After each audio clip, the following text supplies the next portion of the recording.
Don't get carried away. If you think you're going to find drama, world tragedy and embryo and all that, just forget it. What it's about most of the time is education, drainage, foot and mouth disease. Well, at least it should be more exciting than reporting church bazaars and garden parties. Same principles apply. Get down accurately what goes on, and make sure you spell the names right. That's Robert Kahn, big chap in tweeds, just for me.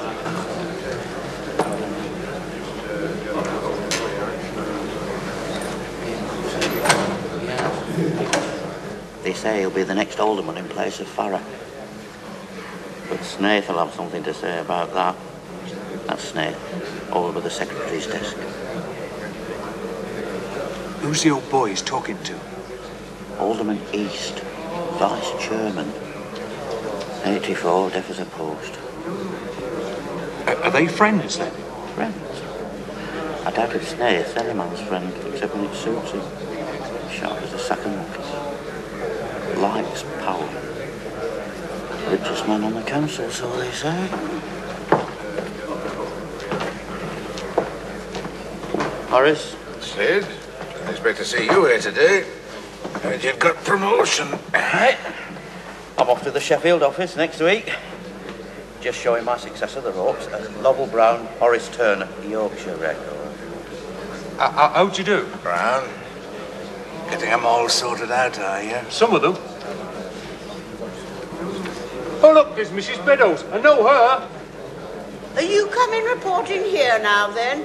I hope you're more accurate with county council procedure than you are with clothes. If you write any more that Alderman Mrs. Beddoes looked well in her usual navy, I'll have your head on a charger. Not that I really fancy all these blacks that Chloe brings me from Paris and such places. I like a bit of colour. My time of life. If you're always in black, people can think you're too mean to change between funerals. Excuse me. You seem well in with that anyway, Brown. Bit sharp-tongued, isn't she? Well, she's got a reputation to live up to. Have you heard the latest about her? The travelling secretary of a birth control society called to ask for a support as alderman. I've 5 children already, she said. I was 72 last birthday. It's a bit late for me. Try Councillor Saxon. What about Saxon? Well, he's been married 52 years. No kids. When he gets off with a blonde in the tobacco kiosk on Kingsport Station and winds up at 74, mind, the proud, if somewhat embarrassed father of a bouncing baby boy.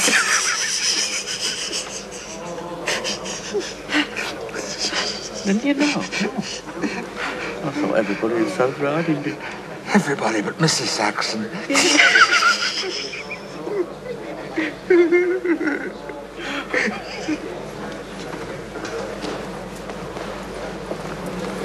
Have you done your lobbying? Enough. That'll shake our friend a bit. I believe he thinks it's a foregone conclusion. No, don't worry, Mr. Snaith. Hostile to our man. There's too much reaction around here, clinging to the status quo, and what we need is progress. Quite so. I hear you gave a first-class sermon at Lesley on Sunday night. Well, it's all the Lord's work, Mr. Snaith. One serves wherever one hears the call.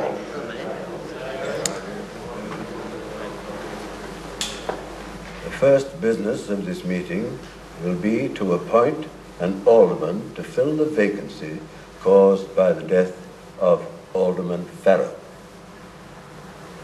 I shall ask councillors of the Cold Harbour Division to withdraw and consider their nomination.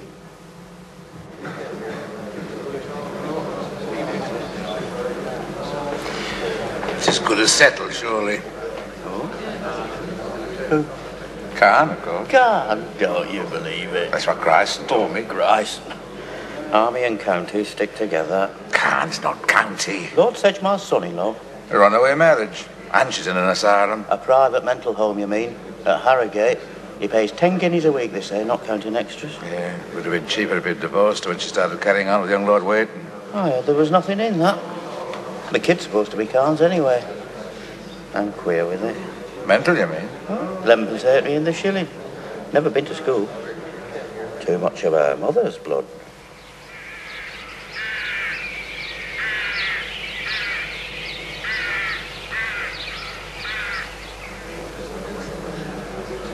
How long do they usually take? I've told you there'll be a division. Peacock will nominate Astle. That socialist chap. TB, isn't he? Any stick will do for Snaith to beat Khan with.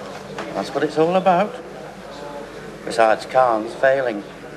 And they don't like to bankrupt an alderman. Khan failing? Haven't you seen Maythorpe lately? Crumbling to pieces over their heads. The stables are still full, though. Can't resist a good horse. Well, he deals in them, doesn't he? Yeah, but you can't make on horses what you lose on sheep these days. Look at wool. 6 shillings a stone. And prime fat Leicester's going for £1 apiece. What should wool be? Before the war, you got 8 to 18 shillings. I've known it 34 once. Maythorpe's a big place, but you can't lose on the farm, pay all that for a wife in a mental home, and keep your head above water. They're coming back.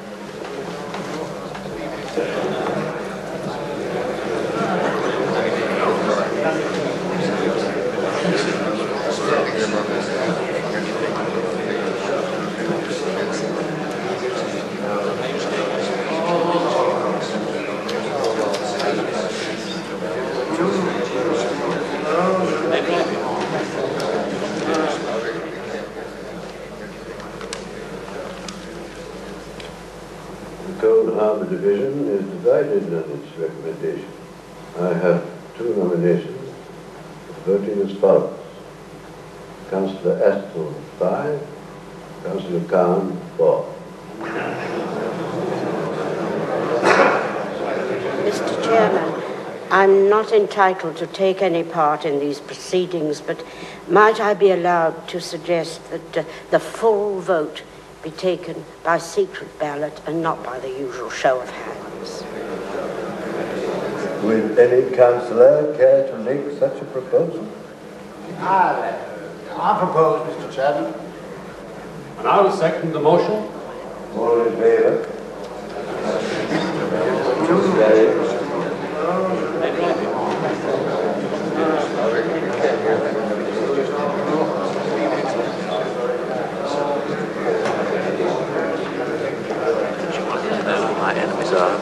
You mustn't take it so personally.